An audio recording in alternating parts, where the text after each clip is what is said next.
get started with just say hi and where you're from so that we can start to get to know each other. The one thing that is super important to me, specifically in the container of our coaching program, is really that you guys begin to get to know each other.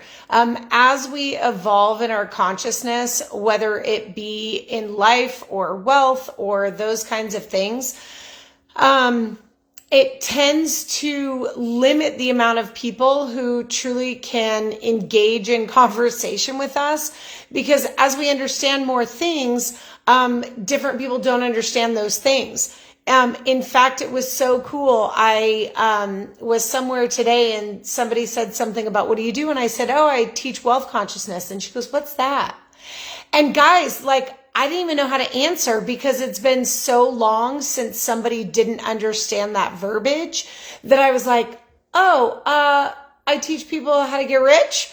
And she's like, oh, so I really want you guys to start, well, if you so desire, to start engaging with each other, so that you're amongst like-minded people. So again, if you're just now jumping on, go ahead and say hi, tell us where you're from, and let's get started.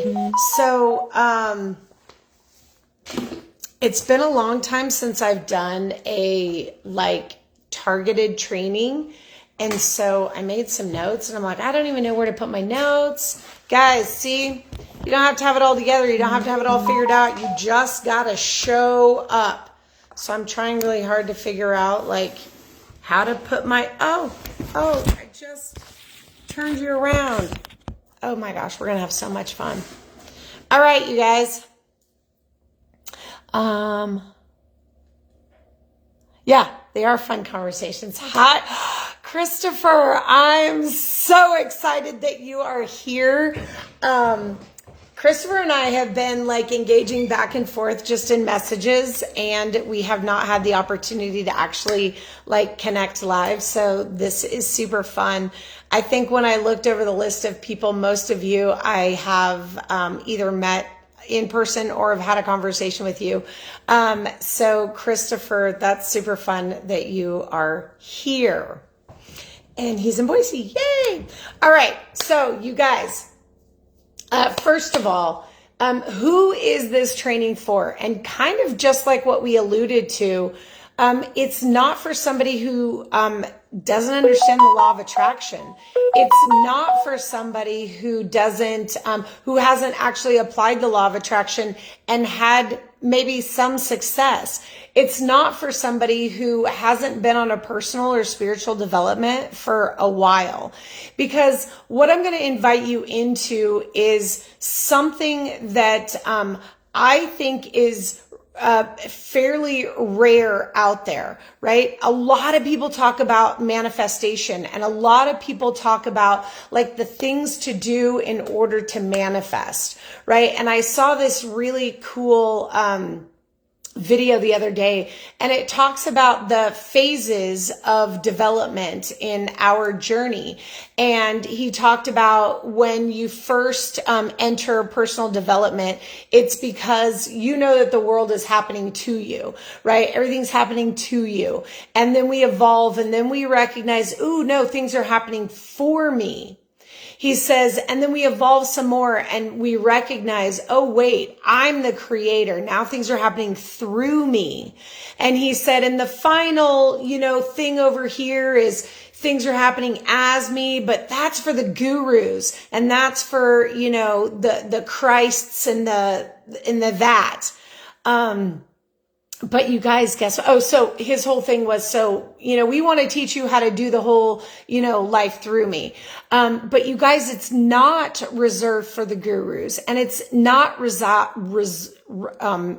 whatever I just said, reserved. It's not reserved just for the Christs and the gurus, right? if you know anything about Jesus's teaching, he invited us into being just like him. He invited us into his consciousness. I love Hebrews. It talks a lot about consciousness, right? And so, we've been invited into life as us. Right? That is Christ consciousness. And that's what we're going to delve into today is really, that's the ridiculous kind of riches that we're talking about.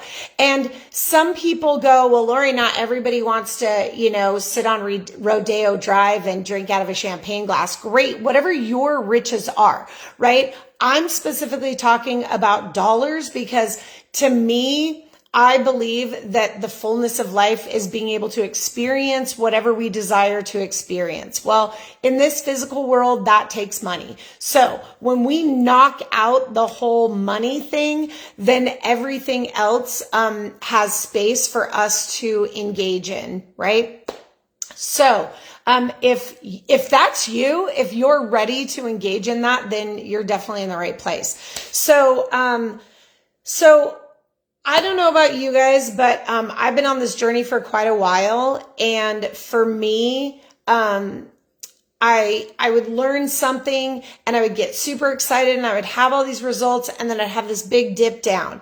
And then I'd be like, oh, well, maybe the next class, that'll be the thing that I need to know. And then I'd go, to my next class and then have great results and then I dip back down. And it was this constant roller coaster. And it got to a point where it was super frustrating. It was super confusing because I had learned so many modalities and I had learned from so many people that one was saying, oh, you have to have a morning routine. And the other one was saying, no, you just gotta just show up. It doesn't matter what your routine is. And then somebody else was like, everything has to be scheduled and you have to do all these things and you have to have your affirmations. And somebody else was like, no, just feel into it. And I didn't know where I sat in all of that. And so I got super frustrated. And yes, I had some wins. And yes, I progressed. And yes, but I was confused and I was frustrated, right? And what I've done is I've taken all of that and I've lumped it into these 3 pillars of what all of them teach at some facet, but not the fullness of it, and combined it into this, beautiful system that we call empowered abundance, right? So the 3 pillars to get ridiculously rich. Are you guys ready for this? Okay, so first of all, why do we even need to learn how to get rich? Why do we need to learn to have a different consciousness or be in a different mindset? Why is it that we can't just do it, right? The law of attraction says just think about it long enough and it'll show up, right?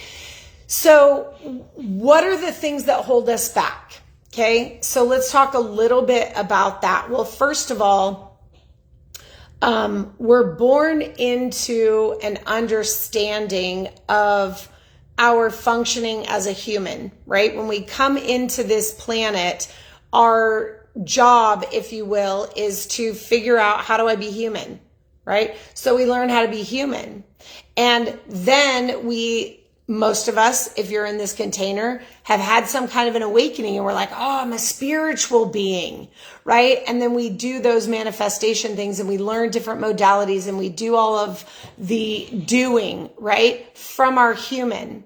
And then that gets stopped up, right? And then you guys, then we get to start learning and experiencing how to integrate the 2 of those, how to integrate the human and the spiritual experience, right? And we're not, if we already knew everything, there'd be no reason to come to this planet, right? Because part of coming to the planet is to discover, is to evolve, is to experience different things. I liken the journey to vacation, right?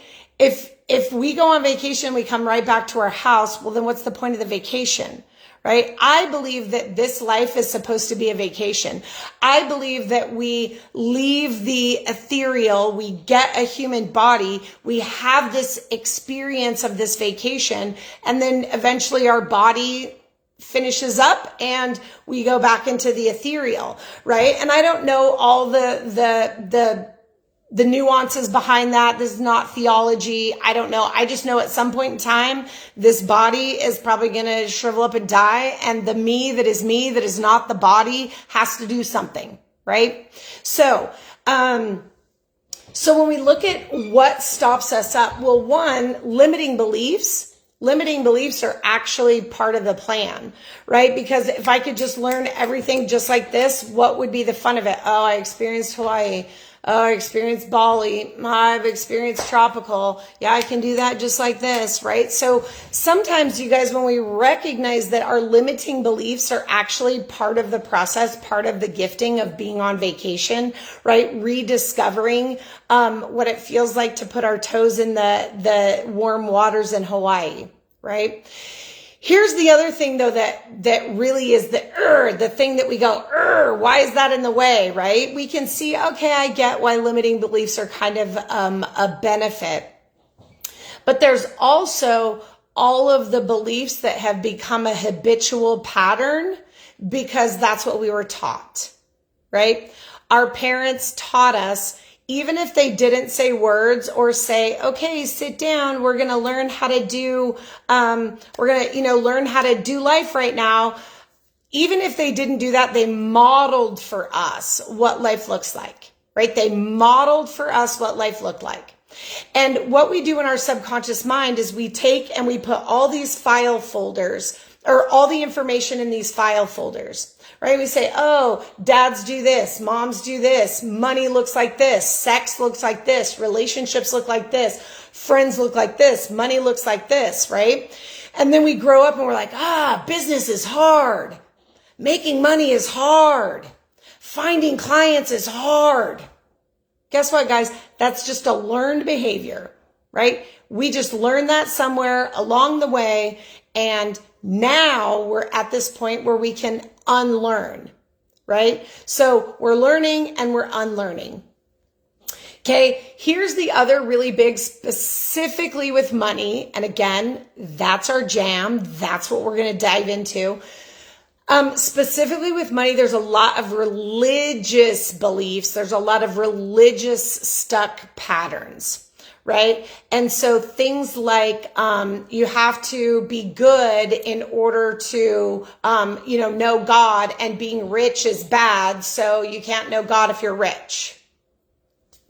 There's also some ideas that, we're supposed to deny the physical world and, live spiritually, right? There's all these beliefs that we have. Even if you look at, and this isn't religious, but it goes along the same way with that money and happiness, right? Look at a lot of the rom-coms, right? They're rich, they're all these things, and then they have this awakening where, they have to experience life without money, and they get all happy, and they're like, I don't even want the money anymore. Or they have to choose, do you want the money or do you want love? Right? And if God is love and good is love, well, then we can't have love and money. Right?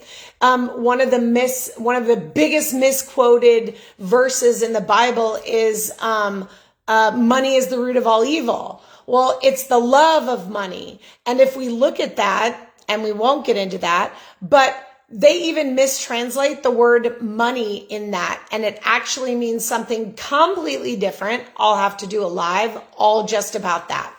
But the point that I'm making is all of these beliefs and all of these patterns come from how we're programmed, right? And then we have this opportunity where we see that more is available. We see that we get to be the creator of our own reality. We see these things, and then we're like, okay, yeah, I'm going to go get rich. and it doesn't happen. And I'm going to think about that thing. And we don't understand that there's something going on deeper in the subconscious mind that's actually preventing us from just thinking purely about that thing and allowing it to come in, right?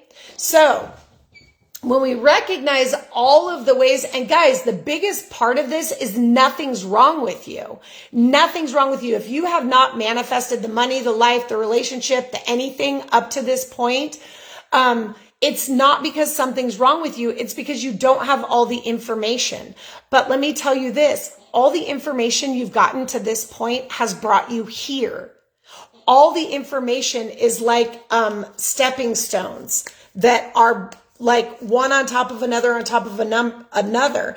And now you're ready for that next evolution into a greater understanding of life as you, right? And so we had to go through these specific phases to get to where we are now. So nothing's wrong with you. You're exactly where you're supposed to be. You're absolutely perfect. You always have been. You always will be. Now that we've established that, let's just go have some fun on this vacation called life. Yeah? Cool. I'm going to take a quick second. Thank you for all your hearts and love, and just tap into, hey, go up. I'm going to tap into if there was any comments. All right. Yeah. Love those conversations. They're fun. Trisha's here in Boise. Christopher's here in Boise. All right. I keep popping back up to the top. Don't pop back up to the top. All right. April's watching. Hi, April. Oh my gosh. Okay.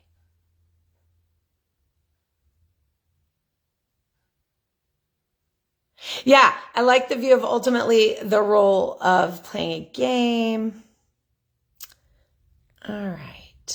Keep scrolling up. Okay. Keep scrolling up. Believing the things that are hard also makes it harder to take action. Absolutely. Hi, Sandy. Sandy's in California. She's in Redding. And Vicky's up in northern Idaho. Some people are so poor, all they have is money. Yeah. Okay, tell me what that means. Some people are so poor, all they have is money. Tell me a little bit more about that. Michelle, hi. I'm so glad you found it. Yeah, this is abundant thinking for sure. And guys, I'm not religious, but I love Jesus and I love the Bible. And I think I have lipstick on my lips or on my teeth. And yeah, you can get on a live and get your lipstick off your teeth when it feels weird in your mouth. I love, there's a couple different, stories in the Bible where, you know, Jesus did something with somebody and said, okay, you're already good. You're already perfect. You're already healed. You're already whole. Now go and do life. Sin no more. Sin being, get out of sin consciousness. Get out of that place where you think you're separate from God. Get out of that place that you think you're not life as you. And now just go do life, right? So cool. Marie says, I definitely something, you guys, I don't know why my thing keeps popping back up to the top. I finally figured out,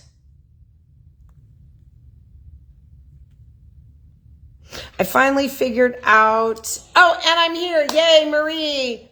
Hooray. And Marie's in Boise. And welcome, Tina. All right, you guys. So the 3 pillars. Let's do this. Pillar number 1. So, like I was saying before, I have done a lot of studying of, yay, Sarah Jo's here too. I've done a lot of studying in lots of different religions, different modalities, different business arenas, right? So like business development, people who teach like how to build their business, and philosophy. I've studied it all because I'm just a learner. That's part of my jam. And I also believe it's part of why I came to the planet, to actually make this more palatable for people.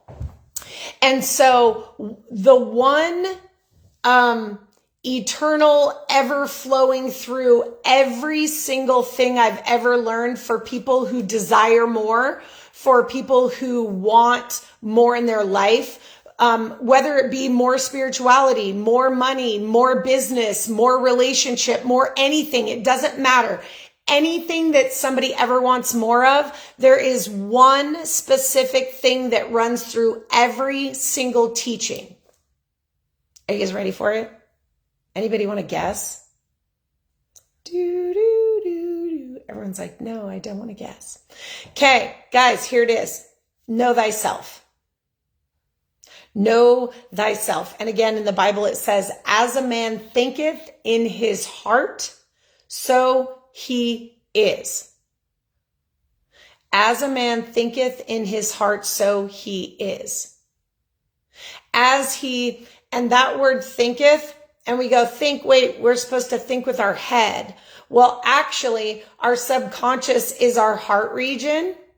And when we open that up to possibilities, when we open up the thinking of our heart, when we're open-minded, it's actually not just our cognitive mind. It is the opening up. And just like Marie said, it's about the belief, but it's not the cognitive belief about what I think I believe. It's the embodiment. And I remember, and I don't remember who said this, but it's a beautiful quote. And it says, to know and not do is to not know. So we're not talking about, oh, I know. We're not talking about the cognitive knowing. We're talking about the embodiment, the experiential knowing of who you are.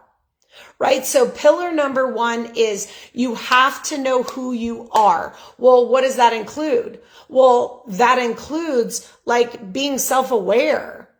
That includes understanding your created design. It also includes understanding your unique design. And when I say created design, my verbiage on that is really like my created design as a being, a part of this universe, right? And if we're human, we're all designed exactly the same.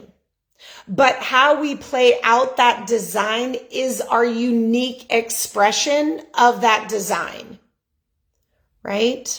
So self-awareness, knowing who we are from the fullness of us, and then knowing who we are in the uniqueness of us, right? And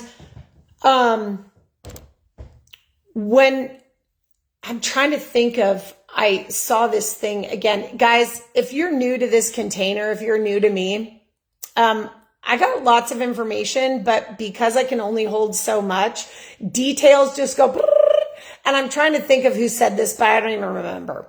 But basically they say, usually the people who believe that they're most aware are the least aware, because we'll never know what we don't know. And not knowing is the seed of creation. Right? I added that whole not knowing is a seed of creation. What they said was, a lot of times people think they're hyper aware of their self-awareness when in reality they're not. And I was telling somebody the other day that the more I evolve, we think that the understanding is, well, the more I evolve, the less I need a coach. And for me, I'm like, the more I evolve, the more I need a coach. Because in those phases where it's really obvious when I'm being a douche, or why I'm not creating something, or, well, it's obvious I totally like have this out of alignment and I'm leaking my energy here, right? But the more disciplined I become, the more aware I become of how things work, the thinner the line gets between alignment and misalignment, right? If alignment of who we be is right here in the middle of this pendulum and I'm way over here, it's obvious that I'm having dis-ease, that I'm frustrated, that I'm confused, right? That's obvious. But when I get right here and I'm like, oh, there's just something off and I don't know what it is. Right? And so when we think about becoming self-aware, and this is one of the reasons that I so desire to begin to build this community, is because you guys, we don't have to always pay somebody to give us feedback. It's a beautiful thing because obviously they're trained to give feedback. But we don't have to, right? When we live in a community of people that are desiring more and desiring change, we can actually start to give that feedback to each other and go, I've noticed this little tweaky thing. And then we can go, oh my gosh, yes, thank you. That might be it. I'm going to go dig into that, right? And so as we're in community, and as we receive feedback, whether it be from the world, whether it be from a coach, whether it be from each other, right? We get to see where that super thin line is. And so I don't believe that I'll ever become fully self-aware, because then I'll probably die, because there will be nothing left to discover. There won't be any more vacation to have because I've had all the vacation, right? So the self-awareness gets to be a lot rooted in, I don't know what I don't know, right? And that's a beautiful expression of self-awareness. So when we go, oh no, I totally know it all. I totally get it. Probably we don't, right? And so that first pillar is know thyself, and be surrounded with people who help you know yourself when you can't, right? We all have blind spots. I tell my clients all the time that we're in this together, right? I just happen to be the one on this side of it. You're the one on that side of it, but we're teaching each other. Without a student, there is no teacher. Without a teacher, there is no student, right? And so we're in this together. And I love that. And there's times where I'll be like coaching and all of a sudden I'll get this, download. And I'll be like, oh, thank you so much for pointing that out, because this is totally for me. I'm going to go do XYZ as well. Right. And, so know thyself. Okay. Pillar number 2, the understanding of the expansion of wealth consciousness. The understanding of the concept of the expansion of wealth consciousness. Okay. So I should have found I had this idea in my head to have a visual aid, and then I didn't get it. So hold on though. I can do this. If this, and guys, no, I'm not drinking wine. It's just apple juice.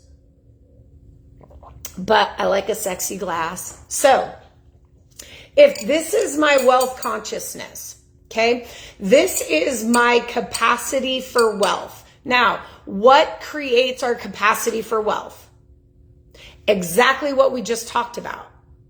Exactly all the things that are in the way of us not having everything we want, right? How we were raised, religion, society, beliefs, misunderstandings of things, the law of what we came to the planet to do.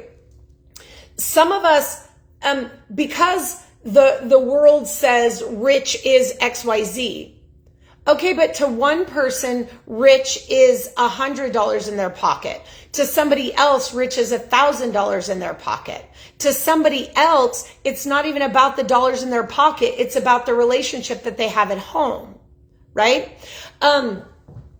But when we talk specifically about dollars, right? Let's go back to, even if I said, hey, I'm going to give somebody $100 if they do XYZ, right? I remember one time I needed some wood moved, and I told somebody, I'm going to not say even what their relationship to me is because that might give it away.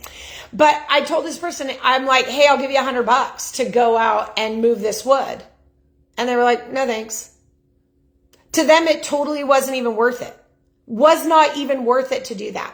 Then I asked somebody else, I'm like, hey, can you give me a bid to come out here and move this wood? And because of their circumstance and their situation and their wealth consciousness and what they perceive as dollar value, right? He goes, oh, I'll do that for $80. I was like, dope. I can spend the same amount of money and give them $20 tip. And then they're super happy. I'm super happy, right? And the person who said no is super happy because that wasn't worth it to them, right? So what makes up our wealth consciousness is, one, what we came to the planet to experience, and all of the patterns that come along with us being human, right? So if this is our wealth consciousness, okay, and I can put, this is probably what, a 24 ounce glass, maybe.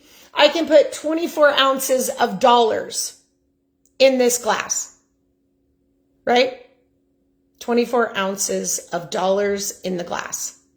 And then I go, oh, this is not enough dollars for me. 24 ounces of dollars is not enough. I think I will launch a new program. And then you make 24 more ounces of dollars. And guess what happens? You put 24 more ounces of dollars into this glass, and then 24 ounces falls out. Well, how does it fall out, Lori? Well, I don't know. Your dog gets hit by a car and it's 24 ounces of dollars to fix them. Oh, you get an unexpected tax bill that's 24 ounces of dollars, right? Because the only thing that can fit in your wealth consciousness is 24 ounces of dollars. Yeah? So when we talk about expanding our wealth consciousness, then we get the big kahuna. We get the 44 ounce. I think this is 44 ounces. I don't even know. But clearly it holds a lot more than this does, right? So this is what I'm talking about. It's not just how we acquire dollars or what we do, right? It's not working harder. It's not working longer. And guys, it's not even working smarter, because even if you work smarter and your wealth consciousness is the same size, somehow that money has to leak out because it only holds this much. Right? So pillar number 2, we have to expand our wealth consciousness. Yeah? That's an internal job. That can't be anything that anybody out here helps us with, right? The first one, feedback. Yes. Now, okay, let me rephrase. Yes, people can help us know what to do to expand our wealth consciousness, but that has to be done within ourselves, right? That's not something we can tangibly do on the outside as far as, oh, I can see that my wealth consciousness has grown because, except for when we feel more comfortable receiving the wealth. Right? And I think the distinction I want to make, because as I'm saying that out loud, I'm like, well, Lori, that kind of is the same thing. Like there's a manifestation of it. But I guess when it comes to feedback, I can ask somebody for feedback. Like, what are you seeing in me that's amiss? I can't go ask somebody, hey, how are you seeing my wealth consciousness size is amiss? That is what we can't have other people help us with, right? But there is techniques and tools and things like that to expand it, but it's not something that we can verbalize with other people because they'll never see. Why? Well, because if one person has a wealth consciousness of, let's just say, a billionaire, right? They came to the planet to be a billionaire. And maybe you came to the planet and your desire is just to be a millionaire because you don't want all the responsibility of being a billionaire. Now, I'm just using words to try to explain a very ethereal principle, right? So if this person has a billionaire wealth consciousness and this person has a millionaire wealth consciousness, well, this person is going to look at their wealth consciousness and go, oh yeah, it's not big enough. And then they're going to feel like what? Something's wrong with them, right? Something's wrong with me because I don't have the same consciousness as this person. Well, guess what? You weren't supposed to. That's not what you came to the planet to do, which again is why that expanding of the wealth consciousness is an internal job. Only you and you can know if you're moving forward and gaining in that area. Now, yes, you'll see it, but if you see it and then you see it go away, right? So I think I'm still not being crystal clear on that distinction, but I think you guys just feel into that and understand I'm trying to find physical words for a completely ethereal, undescribable truth. Okay? All right, ready? Pillar number 3. Pillar number 3. You must have a system. You must have some kind of a system in order to progress, because when you get to this point of your evolution, everything that worked for somebody else might not work for you, because as you become the creator, you have to start figuring out for yourself what's right for you, what's appropriate for you, what's aligned for you, right? And so you have to have a system that will allow you to navigate life for yourself. Yeah. I love when people go, oh, I do keto. Everybody should do keto.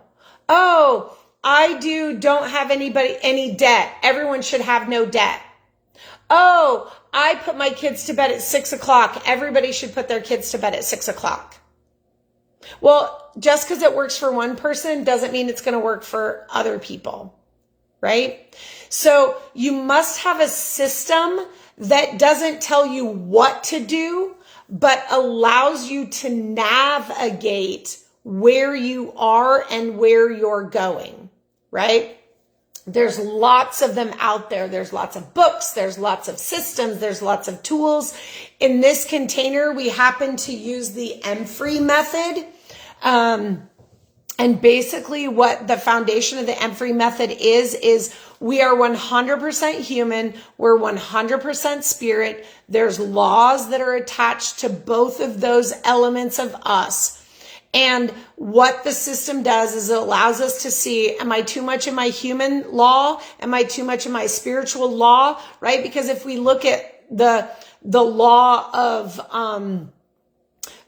reaping and sowing, we can say when I take a apple seed, I put it in the ground and it grows an apple tree. That's very much in my human being aware of what I'm planting, what I'm growing, right? But when we look at the law on the spiritual side and we go the law of attraction, okay, well, it's like reaping and sowing, but there's nothing tangible in order to know how it works. Right?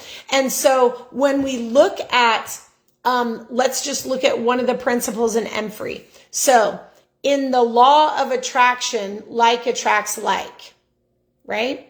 But in the law of the physical, opposites attract. Here's what's interesting. So let's look at just what we already talked about with wealth consciousness, right? If my wealth consciousness is full, right? If like attracts like, full attracts full. Well, if full is full, then I can't get any more. In the oh, this is actually still a really good example because we pretended like it was full. But in the physical, if opposites attract, then, oh, I have an empty bucket. Now the universe wants to fill it. Yes? So on the spiritual side, we need to know what we have. On the human side, we need to acknowledge what we don't have. That's ridiculous riches. But how do we integrate the two, right? And that is the all-encompassing of the pillar number one, that external, right? The external of knowing myself, that's kind of that physical piece.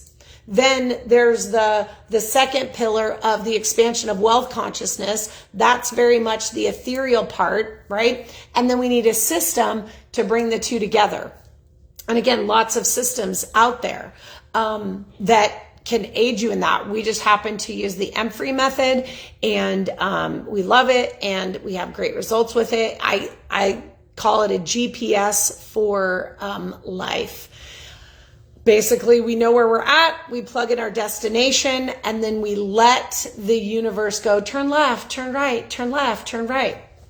And all along, we're getting to know each other and expanding our wealth consciousness. So let me see from you guys, what are your biggest takeaways from this? What did you learn? What was a big aha for you?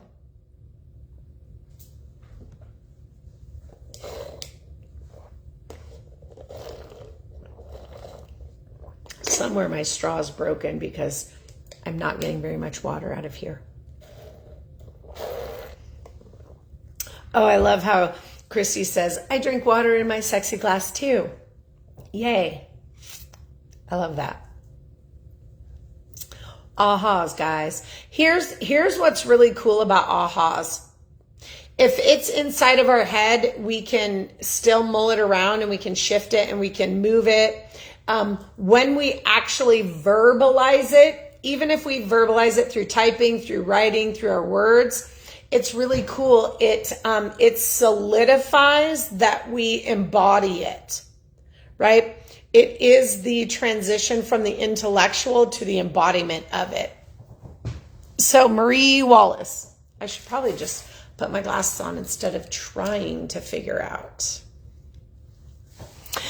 Love the pillars and how they work together. Brilliant. This really confirmed that I'm exactly on the right path. Fantastic, Christopher. How the three pillars work together. I love it. I love it. All right. Anyone else? How the three pillars work together. All right. Anything else for anyone? I love it. I love confirmation. Guys, because again, that's part of that confusion, right? Am I really doing what I'm supposed to be doing? Am I really on the right track? Am I really where I'm supposed to be?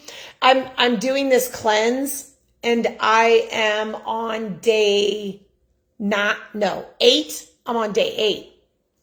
And I've done cleanses in the past. And I know the first few days it's like, oh, okay, I'm sluggish. I'm a little bit more irritable.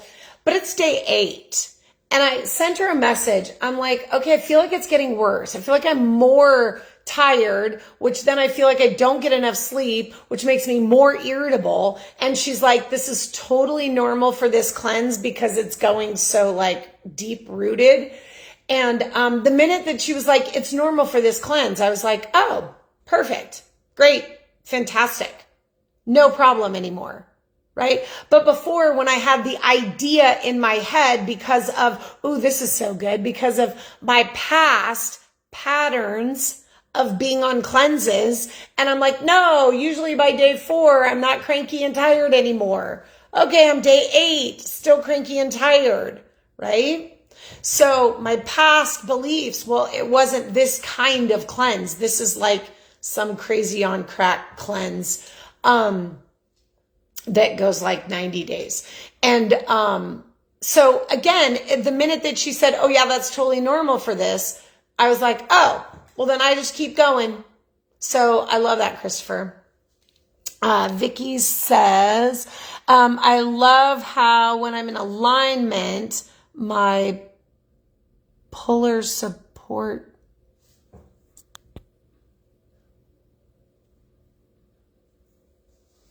I think she didn't finish her sentence. I love when I am in alignment, my polars support W. Support W. You're going to have to give me more information on that one, sister. Okay, cool. So support me. Okay. Got it. Are your polars like the universe? Is that what you mean? Oh, pillars. Got it. Got it. Okay. Yeah. When you're in alignment, it's because you're supported by the 3 pillars. Yeah. Fantastic. I love it. Well, thank you so much for joining me. I hope you guys got a lot out of this. I hope you learned a ton. If you want to add more ahas as they come through, sometimes, we get it cognitively, and as it drips into our body, we get new awarenesses or downloads. So if you want to come back to this and add that for anybody who's going to watch the replay, please do. If you desire more information about how you can put those 3 pillars together, and again, how that plays out for you, please let me know, reach out. I'd love to give you some information. And until then, see you guys next time. I'm going to start doing lives more often and talking about different aspects of the pillars, going in a little bit deeper. So please make sure that you watch out for announcements for, trainings. That's the word. All right, you guys, have a great day, and we'll see you soon.